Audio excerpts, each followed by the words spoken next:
welcome to the Puck Bunker, episode 8. I'm Rocco Zappia, joined as always by my co-host Darren Boyce. Boyce, how's it going today?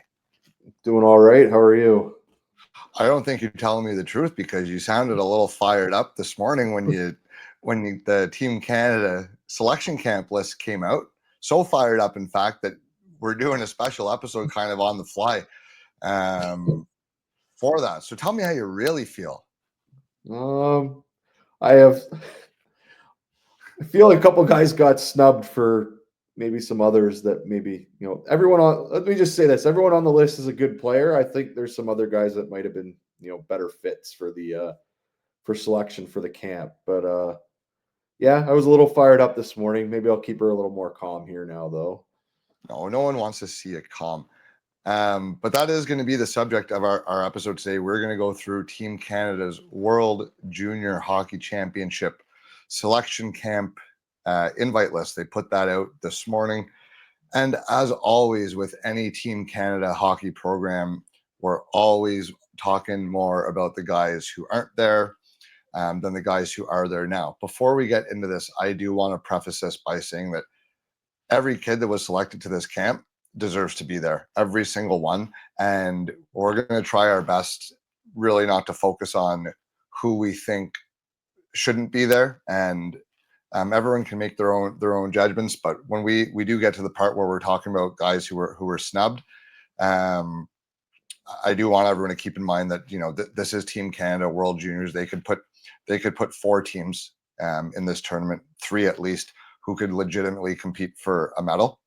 So when we're talking about this, it's not going to be a slight at any one of these kids who have worked their ass off to earn a spot at this development camp. That said, our job's to talk about it, and there are guys that we feel should have been there.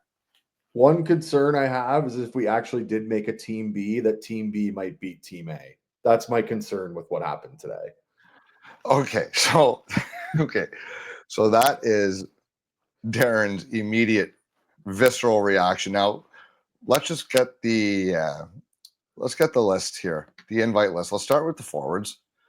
These are the forwards who have been invited to this year's selection camp in Ottawa.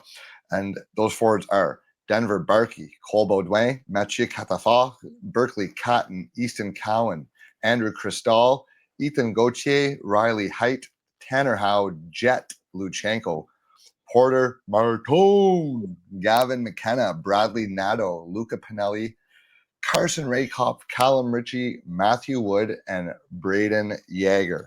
So, Darren, what are your initial thoughts on this list of forwards? Can we find a combination of 13 guys from this list that can bring home a gold medal?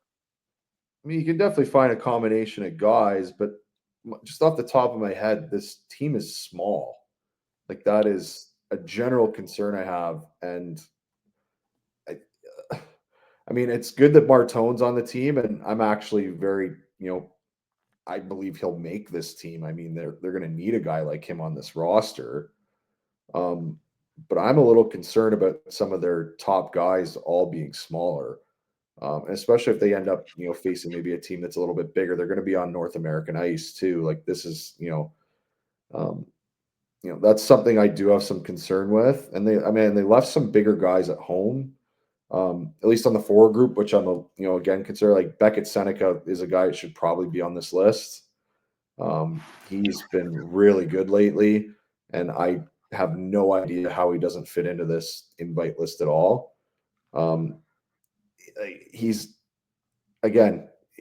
They're missing size, and he is a high-end skill guy, which again, they do have some high-end skill here, but I do believe this is, he'd be the type of guy to be perfect for this lineup. Yeah, that's definitely one big name that stands out, and I don't disagree with you that this is a team that's a little bit on the smaller side. I don't see a ton of guys here that are really bringing a lot of size and jam. Now you have guys like your Richies and your Martones and Baudouin. Those guys can play a heavy game, but aside from that, we are looking at a lot of small skill here. Yeah, and again, I'll go with my London, background here. I mean, I really like Denver Barkey. I really like Easton Cowan. And again, Cowan was on the team last year. Barkey was at camp last year. I mean, they'll probably both make the team. They're both really good OHL players. But I just, again, I just don't know how they're both invited, and then a Michael Misa isn't invited, other than what their age is. Really, I mean, to me, a Misa or Seneca, they've been, when they're playing, they look like some of the best players in the league. And even with Misa, like, again, he plays both ways. So he can play wing, he can play center, he can play the defensive end. He's really dynamic. I think he's more dynamic than most everyone here offensively. Well, those are, to me, the two biggest ones. Like Becca Seneca's third overall draft pick. He's 6'3". He has unbelievable playmaking, and his shot, he's really beaten goalies clean this year. You saw it in spurts last year, but he's shooting the puck a lot more consistently this year. Michael Mies is leading the OHL in scoring. He's leading the OHL. Most goals in the CHL. I know. He's got 25 goals, I think. Can't say I didn't warn you this would happen, though. But dude, he's not like the part that gets me is like, this isn't even the team. This is the camp. Yeah. How are you not inviting the guy to the camp? Like, now, and especially the big thing for me is too, like, you have a good idea, probably 10 of those 13 forward spots.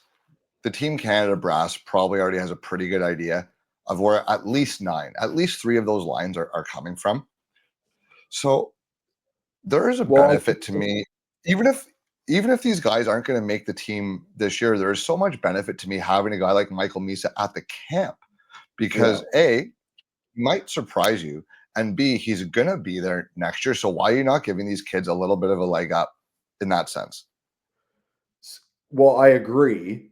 Now, if we're talking about guarantees to make the team, I mean, it is Team Canada. So if you're on the team last year, you're going to be on the team this year. It seems to be irrelevant if how good you were last year. That's another story. I mean, that's a different argument I have. Like, again, I don't know why you're guaranteed to make the team if you're on the team last year. Like, the team, they even win the quarterfinals. What did they lose? Quarters of the semis. They didn't win. So quarters, I think. Yeah. So, I mean, it's not like they were some juggernaut of a team. But again, Cowan will be on the team. Rakoff will be on the team. Wood will be on the team. Yager will be on the team. So there's 4. So you need 9 other forwards from this list. Yeah. I mean, you got to think McKenna's an automatic. But why is McKenna an automatic then and not Misa? Like, I don't understand that. Because he's the best player in junior hockey, Darren. But they're the same age. They're the 2 best players. I agree. I think it's insane that Misa is not on this list. I think it's insane that Seneca's not on this list. To me, they're the 2 biggest guys by a mile. And you're inviting 18 forwards. You can't invite 20. Now, my other thinking is maybe they kind of know they don't want him on the team this year, and by having him at camp, they might get called out too much for it. Well, I just wonder if there's some things that happened in the past with Hockey Canada. These guys aren't invited.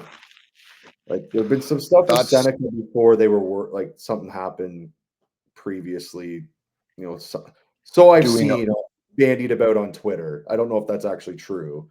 And Misa and that too, but do we know what? No, I have no idea. And I know Misa was he hurt this summer for the Holinka? He was hurt for the Holinka. He would have been on that team. On that team. So, I mean, I don't know if I don't know if there's some underlying stuff here, but I mean, I don't want to venture down that path. No, that's pretty speculative. Well, it's not, but there's, sometimes there's some political components to picking these guys. There's hockey, dude. There's always politics involved, but unless we know kind of what it is, I don't know. I don't want to talk about something that we're not sure. Although, like, maybe that's the conclusion we're coming to. It's so insane they're not there. That's the only possible reason. Now, guys that I would expect to be on the team, other than the 4 returnees, are probably Richie. I would assume I mean, I don't want to assume McKenna's on the team just because he's young. Like apparently that, again, think of it in the past. It's really hard for young guys to make this team. Dude, he's the best player on this list already. I'm not disagreeing with you. Like He's the best player. I wonder if I have to be worried about that. But then, like, if he's the best player and he's automatic, why is Meeson on the dude? He's leading the OHL in scoring. How do you leave the OHL scoring leader, draft eligible, exceptional status, off the fucking camp invite list? Like, it's asinine. I have no answer. I don't understand. So anyway, we'll go through understand. them. We need to find 9 other forwards. So I think Richie would be on the team. I'd assume McKenna. I would assume Martone, and I'd assume Lochenko. So I agree with those 4 for sure. Okay, so we need 5 more. I mean, Cristal's having a monster year. Yeah. So and you may disagree with this, but I think Denver Barkey's on this team. I think he probably will be, and he'll probably be in a lower line role. I don't disagree with him being on the team. I just think there's other guys.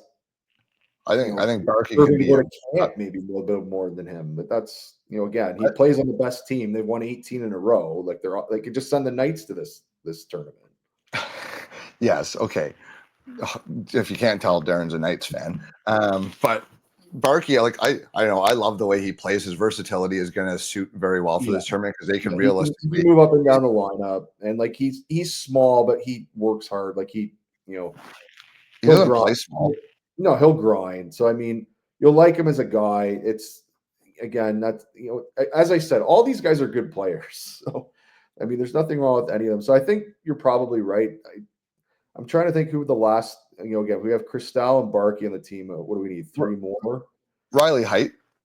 Yeah, you're probably looking at lower lineup guys. Like is Baudouin maybe a guy? Like Height was the last cut last year.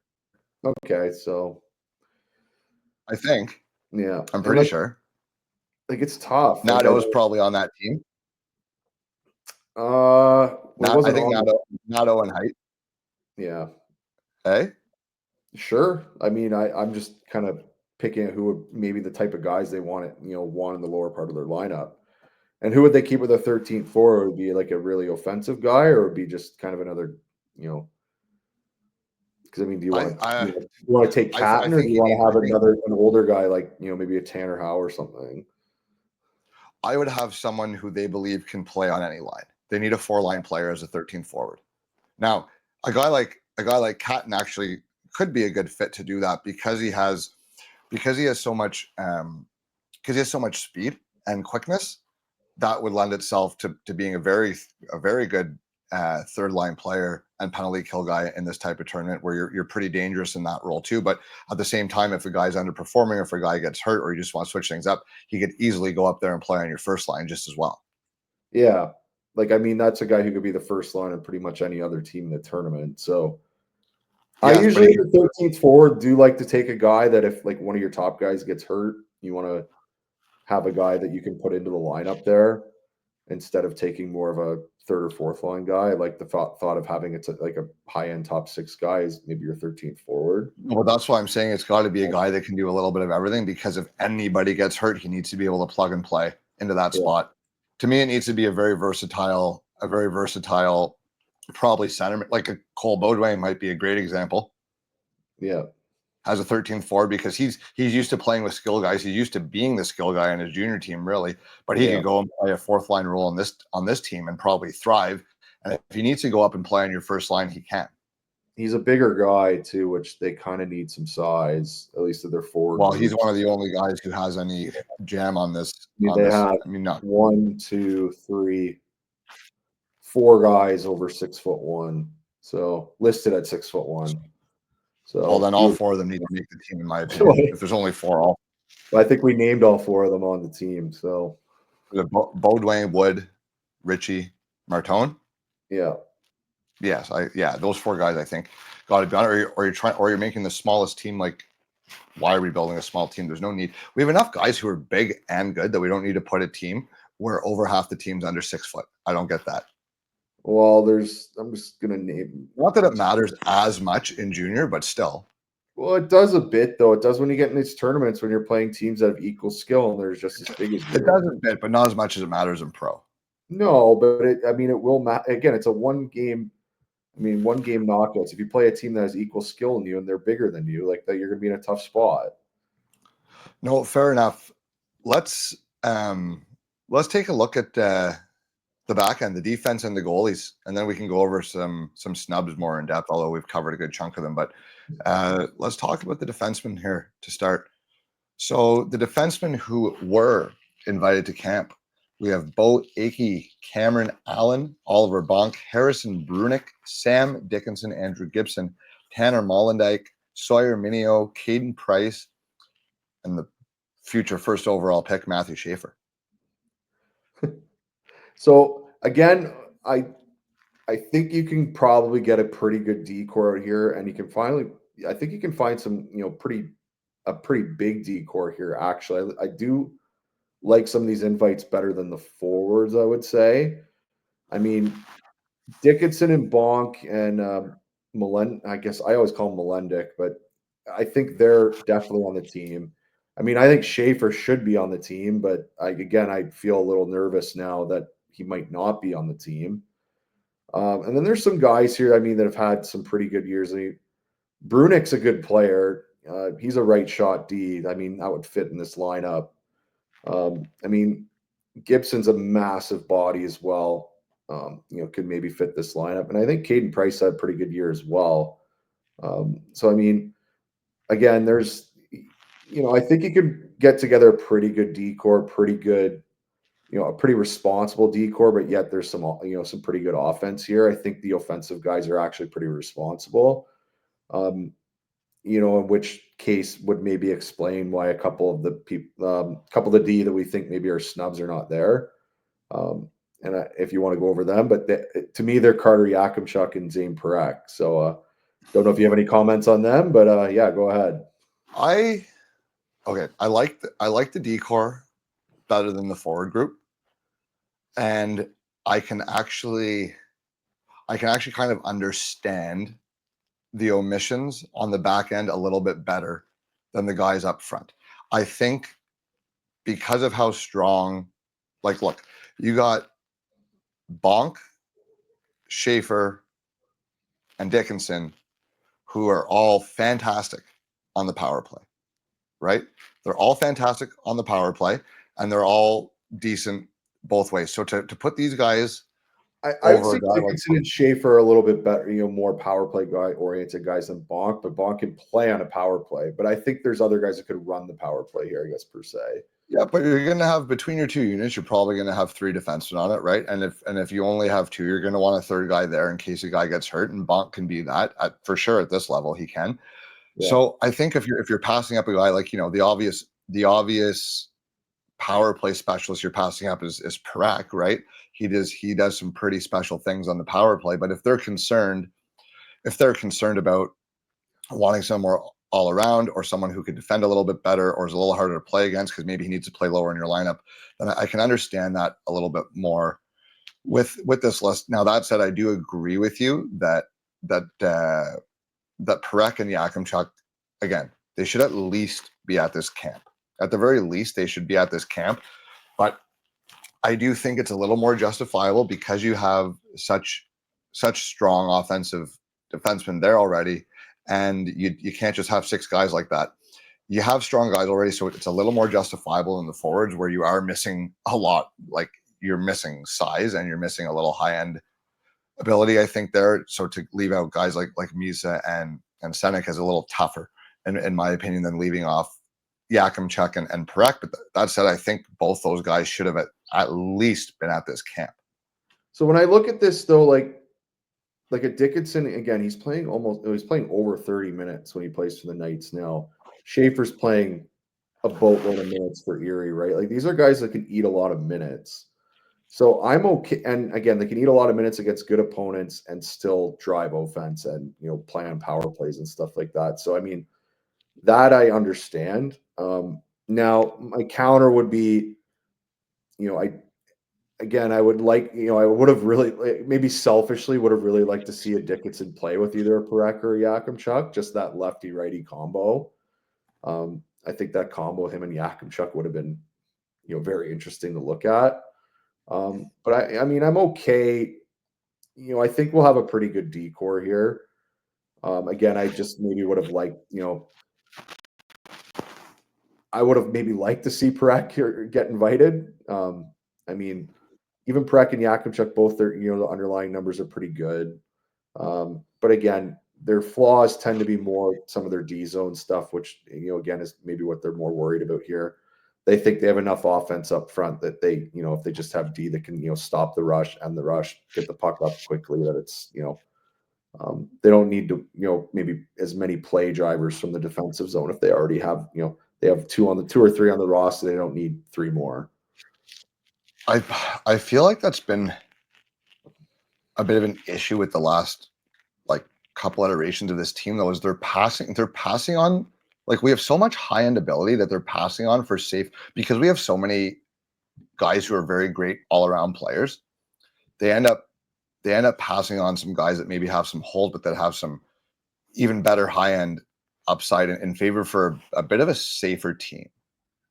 So I'm gonna just go through a list of guys from last year, if you remember the team at all. So these are a couple of guys on, the couple of guys are on the team: Noah Warren, Maverick Lamoureux, and Jake Furlong. And Sam Dickinson didn't even get. I don't even think he got invited to camp. So what were they missing last year? Well, offense from the back end. For starters, yeah. What else? Some high-end finishers. Yeah. So why are we doing that all over again? So, I mean, and again, Dickinson was the 17-year-old, right? So they don't take the 17-year-old because they think the 9-year-old. And that's fine. You don't need to bring a team of draft eligibles. That's not what we're suggesting, but like, holy fuck, if the guy is first in the league in scoring, maybe invite him to the goddamn camp. Yeah. No. Like, or maybe if a defenseman set goal records last year from the point, maybe invite him to the damn camp. See what he can do against these guys. You mean the defenseman that won the Memorial Cup and almost had 100 points? Yeah, that guy. Or the other one that looks like 19-year-old Dion Phaneuf again, where he can hammer the puck through the netting in the back of the net and then light up a guy through the glass. Like, how many guys on this list have the shooting ability and physical game of a Yakimchuk? I would say not many. No, and I get they're a little bit younger. It's a 19-year-old tournament, but geez, if the guys are better, the guys are better. So I think, to me, what I can kind of, it's not, I'm a little bit concerned, is that when I watch OHL games, like, I've seen Zane Parekh dominate games, and like, he's dominate on both ends. I don't think I've really seen, when I've seen him, Cameron Allen do that. Like, that's not something that, I've seen from him. And so that's where I get, again, he's, Allen's not a big guy. It's not like they took this massive guy over him. That's where I get a little bit concerned about the selection. I just don't know what the difference is there. He's been a Team Canada guy all the way up, probably, is the difference. And he's a year older. They do like to take older guys. They're like, there's not a lot of guys really who often get to play this tournament twice for Canada. Yeah. But my problem is the guys who are, when they are in their 19-year-old, the best players from that age group are already in the NHL for Canada. Yeah. So maybe you take the high-end skill from the year younger. So at least you have it. Yeah. Right? Did they not need a couple more finishers last year? They needed a lot of finishers last year. They couldn't score. And I'll put the forwards list back up here. Like, how many of these guys are like scary offensive threat, like at the junior level, scary offensive threats? Catton, I guess Cowan is, he's had some success there. Cowan is in junior. Yeah. Like, I see Christelle is Martone, McKenna. Height, Rekop, but like, are any of these guys as scary offensively as Michael Misa? Maybe like McKenna, maybe a couple of them are, but a couple, yeah. But McKenna would be, or Misa would be one of the 6 Misa's most one of the scariest. top. They'd be one of the. He'd be one of the top 6 offensive guys on this list. Right. I could safely say that. Right. So where the hell is he? Yeah. Seneke too, for that matter.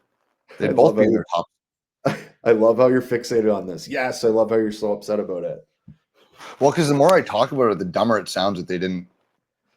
Like it's camp, dude. It's camp. It's just funny because our first pod was on this, and we talked about Misa being on the World Junior team, and I was concerned that they wouldn't put him on, and that would be a mistake. And look where we are. Dude, he's not even at the camp. Yeah. I don't get it. Like, do you not want him? You have 18 guys here. You can't put 2 more? Well, why? Like, again, I don't even think he should have been like the last guy invited. Like, he should have been one of.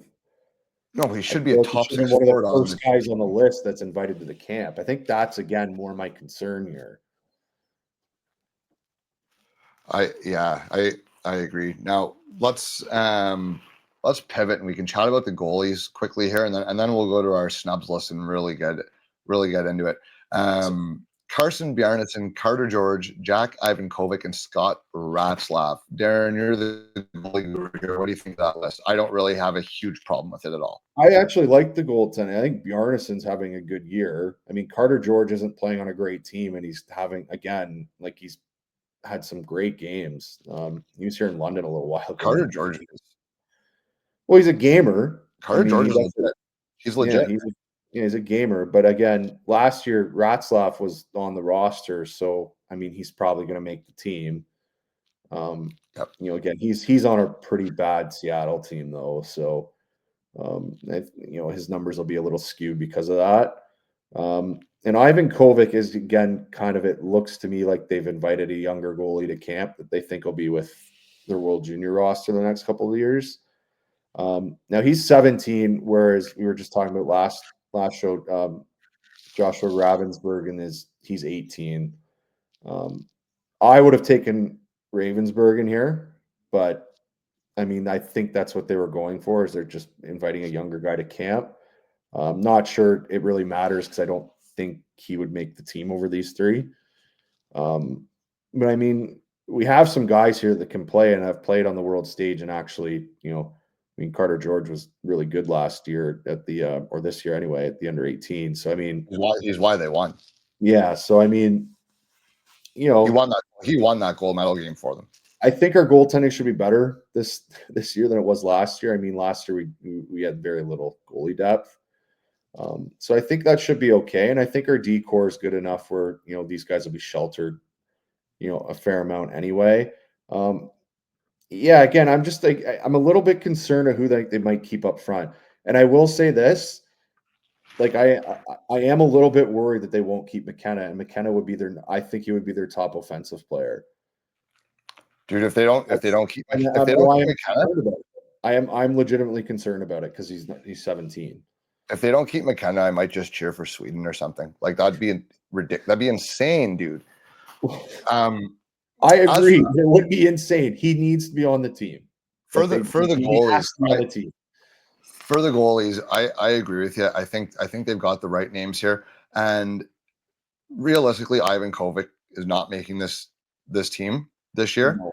He's there so they can have 4 goalies in camp, so you can do a little bit of split squad stuff maybe, and that's good. And he's also there to get the experience, and he also deserves to be at the camp. I want to say that. I don't want to make him sound like he's just there to be a token guy, but realistically, he is there to get some camp experience. The thought process too would be that he would be on the World Junior team the next 2 years, not just the next. Well, that's what I mean, right? So you're bringing a guy in to get that experience. Now, I have time. Should it have been Ivan Kovic there or Ravensburg in there? I don't know. I can see the discussions, but you're not bringing 5 goalies to camp, so it had to be one or the other. They're both good prospects. They're both good guys, good young players. So you're bringing one of them there. I think the bigger debate for me is Team Canada. Usually, if the tournament's in Canada, they usually don't bring a 3rd goalie to the tournament, even though they're allowed to. Yeah. I personally believe that with Bjarnason and Ratzlaff, those are probably the guys. that are making it. But I'm a big fan of Car George. Like I said, he was unbelievable at the U18s last year. He's a big game goalie, and I do believe, for the sake of one extra hotel room that it's going to cost Team Canada, that to bring a third goalie to soak that in, to be in those arenas when it's bumping, when it's Canadian fans, to see that environment, to be around the guys and see what the World Juniors is all about, to carry that experience into next year, for the sake of bringing an extra guy on the road trip, I think it'd be invaluable. And personally, I think it'd be a mistake just to only bring two goalies to this, especially when you have guys next year that you're going to want. You're not going to have to worry about that. They'll have already been there before. Isn't the argument, though, that when they do that is because they could just call up anybody if someone got hurt? Yes, but why not? Yes, you can. Yes, I get why they're doing it, because Is that why they in do Canada. it? Yes, because you're already in Canada, and if a guy gets hurt, you can just bring a guy. But why not just bring? Why not bring a guy? Like, these kids work hard their whole life, even for the sake of just giving a kid an experience. Bring as many kids as you're allowed to bring, I think. Well, I mean, George would be the starter next year, wouldn't he? Right. So why? Yeah, So right. so So that's what I'm saying. So if he's going to be on the team next year, which he will be for sure, and you can bring a third goalie, like if you told the kid, "Hey, Carter, you got two choices. You can either not make the team, or you can make the team and be the third goalie and be a great guy in the locker room and practice, and if a guy gets hurt, you're ready to go in, but you get to be there, and you're going to get a medal around your neck." What do you think he's going to pick, even knowing he wouldn't play? He's going to pick to be on the team, right? So if you can bring three guys, bring them. I don't get why you wouldn't. yeah, I'd take three guys. I mean, they have the right. I mean, these are probably the right three guys anyway. So They are. That's the goalies. I don't think the goalie is a huge topic of debate for most people. That's I actually think that their goaltending is probably better this year than it has been in a few years. I think I'm not super. there's some guys here, and there's some guys here that might be, maybe develop into some, NHL potential here too. So Yeah, I know. I agree. It's a better crop than it has been in recent years. But now we're going to look at.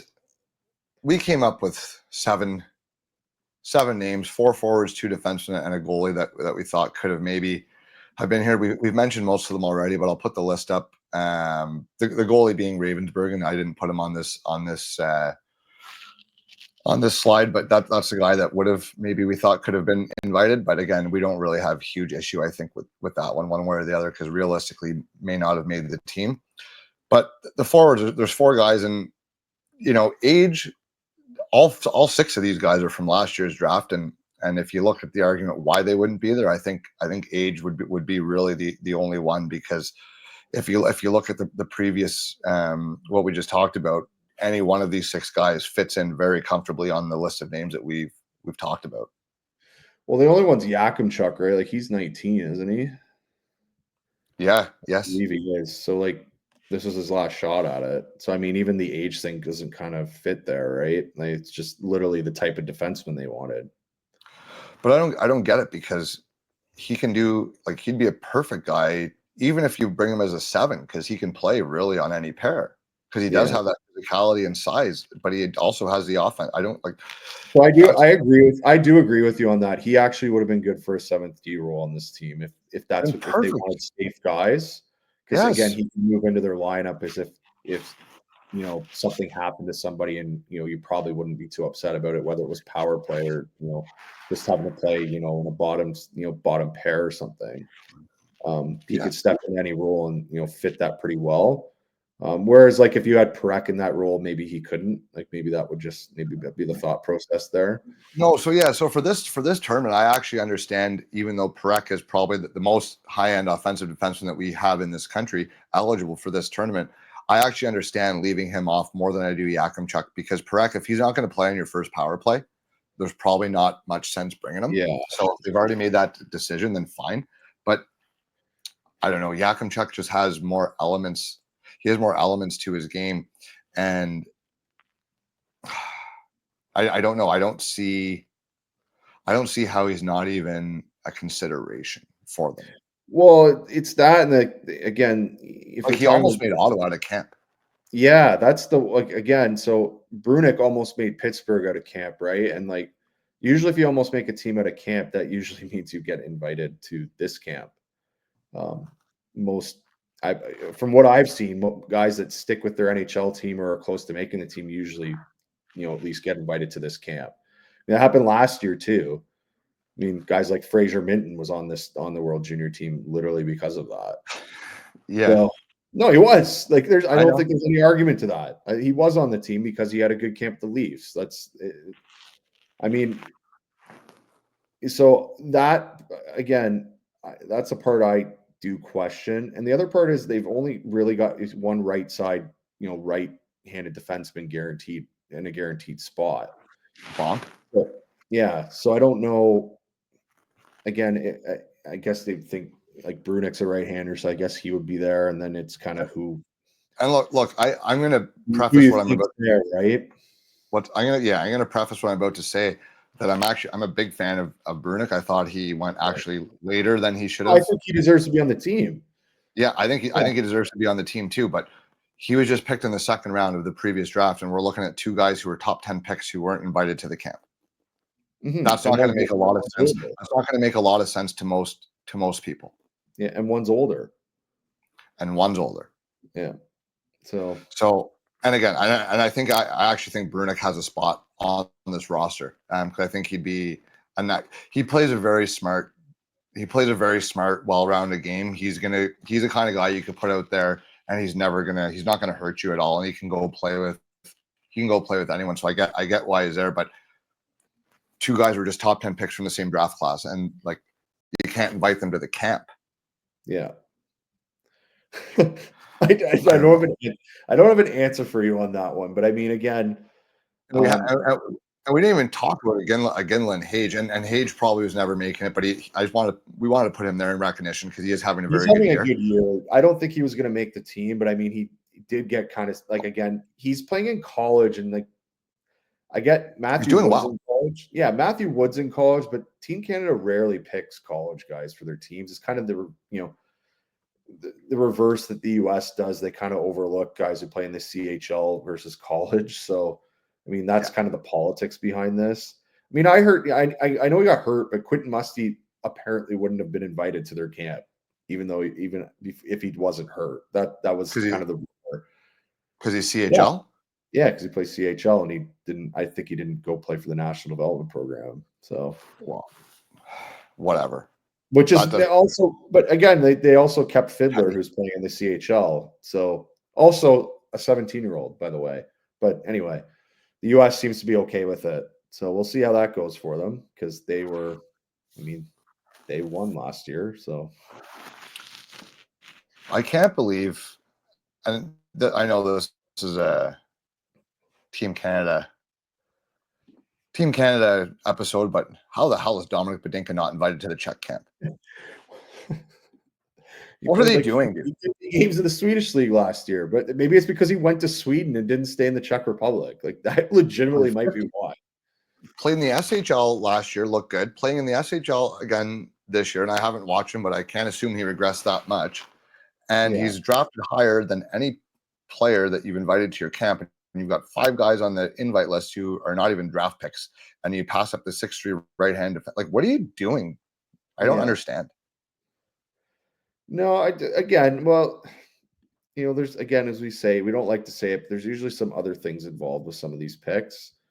The thing that I don't like with a Ginla not being invited, again, it doesn't look like they have, like, he can be a pretty impactful winger on this team, and I don't think they have any, kind of guys like him that they could use on this team. Like, he can. Well, the thing with Canada is they can legitimately put 2 teams of impactful players. Like, are you seriously telling me if you had Iginla, Seneca, and Misa, they couldn't beat this team? Iginla, Seneca, and Misa might be as good of a line as you could make from anyone on the camp list. Then you have, think of the team. They have Matt Yakimchuk, Perek. You put Dupont on that team. He's been really freaking good. I mean, your starters, like you could put Ravensburger on the team and be their starter. They'd be good. Yeah, like I haven't even talked about, again, I'm going to go on to my bias here, but I mean, I think Caleb Daneway is better than both the Q guys they brought to this camp. But again, he's 17, so he was never going to have a shot at actually being on the team. Liam Greentree, another guy having a massive year. Who's a massive human being too. Not a sniff, and he's big. Now, again, he has some more flaws to his game that I could, see why He they didn't didn't bring. he didn't have a great showing at the U18s either. Yeah. So I mean, there's some flaws there, but I mean, again, even if we go with younger guys, like a guy like Malcolm Spence, even if I just saw him, he could play on a fourth line role on this team and be quite good in that role because he's a big body, big fast body who can provide some offense and move up and down the lineup. And my concern is if they get playing a team that's a little bit bigger than them and a little bit more physical than them, that it's going to be, it's going to be a problem for them. Yeah, I agree. I definitely have some similar concerns. Now, yes or no? Are we looking at a gold medal roster here? I mean, it's possible. I mean, no team will have as deep a roster as this. I mean, States will be close. it'll be close. They're young. Like, they'll be young too. I think the States have better goaltending. I mean, Trey Augustine's a good goalie, and I think their second guy, I can never say his name, like a Western Michigan guy. He's got like a 940 save percentage in the NCAA this year. Yeah, that doesn't sound so Well, bad I mean, at all. I don't know. The States will be good. I mean, we'll have to see what Sweden comes out with. We'll see if they take their young guys or not. They haven't really released theirs yet. I'd assume Eklund would be on that team. I assume Frondell would be on that team. You don't know with the draft eligible guys. They Sweden's don't know, 'cause they're Sweden's younger, deep so enough. I don't know. Sweden doesn't usually bring a ton of draft eligibles. No, but like, how good is their 19-year-old roster right now? It's decent enough that those guys aren't shoo-ins. Yeah. They're not shoo-ins, but like I'm hoping that we see some draft eligibles at the tournament. I mean, we're gonna be right there. I'd like to get a look at some guys. Hopefully those guys make the Swedish team, but it's a 19-year-olds tournament for the most part, right? Yeah. For the most part. And you see that especially with Canada's roster. I don't know, Boyce. So the goalie's name for the US is Hampton Slukinski. I can never say that guy's name. He's a Kings draft pick. I'm not super familiar, but goaltending is the least of the worries here. I mean, yeah, it'll be. I don't think they're a guaranteed gold medal. I think it'll be a challenge for them. You can certainly win. I mean, but this isn't a team that's gonna. I don't think a team is gonna roll the tournament and score 8 goals a game and No, give up one. I don't think that's how they're gonna win. I think they're definitely still one of, if not the favorite, but I do think they're making it a little bit harder on themselves than they need to. I think the United States might have a little bit more high-end skill than them, maybe. So I can list off some of their players for you if you want to. I can do that right now. So guys they've invited are Trevor Conley, just some of the names: Cole Eiserman, James Haggins, Ryan Leonard, Gabe Perreault, Teddy Stiga, Brody Zemer. I mean, not a bad lineup. No, they're going to be as competitive as and they'll anybody. Probably run out. They'll probably play their, the other thing that Canada falls into these tournaments is they play 4 lines, which can be good sometimes, but when they have go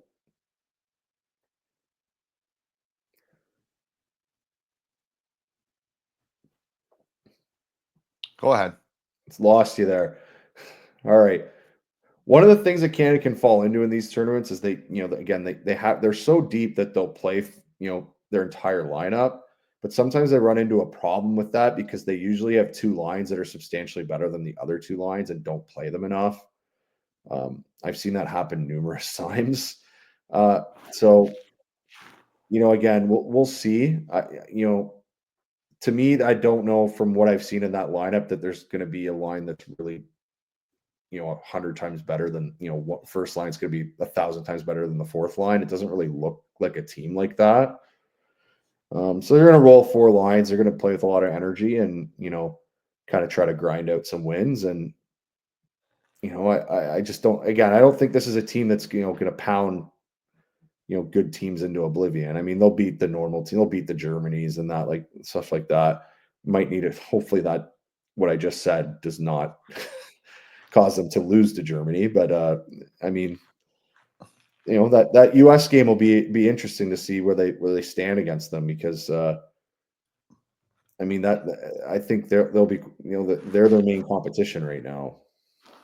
Yeah, I agree with that completely. And either way, the World Juniors is such a fun, special tournament. To me, it's the best. To me, it's the best hockey of the year.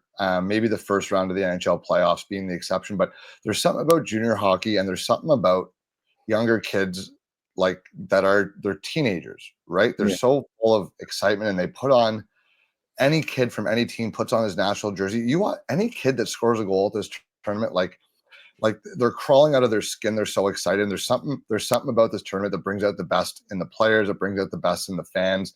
And I think that this tournament is exactly what hockey's all about, honestly. So regardless of whether we like Team Canada's selections 100% or not, we are gearing up for one of the most Well, it should exciting be times of fun the whole too, year. just from a draft eligible analysis. I mean, maybe I'm a little, maybe part of me not seeing Michael Misa there is I just wanted to see him in this, this element, yeah, because I mean, if you get a guy like Schaefer's going to get a chance to be there, Martone's going to get a chance to be there, Hagen's going to get a chance to be there. I mean, there's some pretty good guys that are going to be in this tournament to watch. We think. Or hope will be there. Even like Gavin McKenna, like you hope he makes it. You really want to see how he stacks up against these older guys, because every level he's played, he's whether it's with older guys, he's dominated. So this would be kind of the next level up for him, and that's something you'd like to see too. But yeah, I will say this: I know like there's other aspects to it. It is still disappointing that Russia's not in the tournament. I mean, that does bring down the competitiveness of the tournament. I mean, you would like to see them there from an entertainment perspective. So I mean, hopefully that can happen at some point too, because I think from a scouting perspective too, you're missing opportunities to see some of these Russian guys. Oh, big time. And it sucks too. And like, I don't want to get into the politics because nobody condones war. Don't worry about politics right now. Yeah, it sucks that 17 and 18-year-old kids that have nothing to do with it are paying the price. Well, it sucks as a fan. Like just as a fan of the event, it sucks as a fan of the event, right? Dude, fan of the event. Imagine you're a Russian kid that you don't give two fucks about I'm being politics. selfish, but yes, it obviously sucks. And you worked your whole life. You worked your whole life to maybe play World Juniors and win a gold medal for your country. Now it's like, oh, sorry, you guys can't come. Like, what does it have to do with the kids? But I get it. I get why they're not there. But it is unfortunate from a fan perspective, and honestly, it's not. How do you know you're the best in the world if one of the top 3 countries is not there? Yeah. Well, it's something Russia can say until they're back in the tournament. Well, we weren't there, so. Well, it's true. Yeah. Well, yeah, it is true. So, enough about Russia. I think that's a good place to leave it here. Those are our thoughts on who we liked and who we thought should have been there for the Team Canada selection camp. But either way, they've got 30 guys here that are really, really, really talented hockey players, and they're gonna find a highly competitive team from that group. And it is Canada, so we could put 2 or 3 teams of well-deserving hockey players in this tournament. And there's always going to be talk about who's not there, but that's not to take anything away from the guys that are there. No, and again, it'll. I mean, they could still win this tournament. I mean, I think they're still the favorite For sure. Yeah, and I think they'll have good opportunity to win this tournament. But again, just a few concerns we might have that they could maybe run into some trouble at times. But I mean, listen, they're going to be the most. I think they'll be the most talented full roster. They'll be the deepest roster, and they'll have home ice advantage too. So it should be I mean, they have a lot of positives on the roster that hopefully they come back and win this year. Yeah, I agree completely. We're all looking for a big bounce back performance. So thanks everybody for tuning into this episode, and we are going to be back in the next day or so with our final episode of our A ranked skater features, and then we're release our first list. So thanks for Can't keeping wait. along with us so far, and we look forward to more. All right. We'll see you later.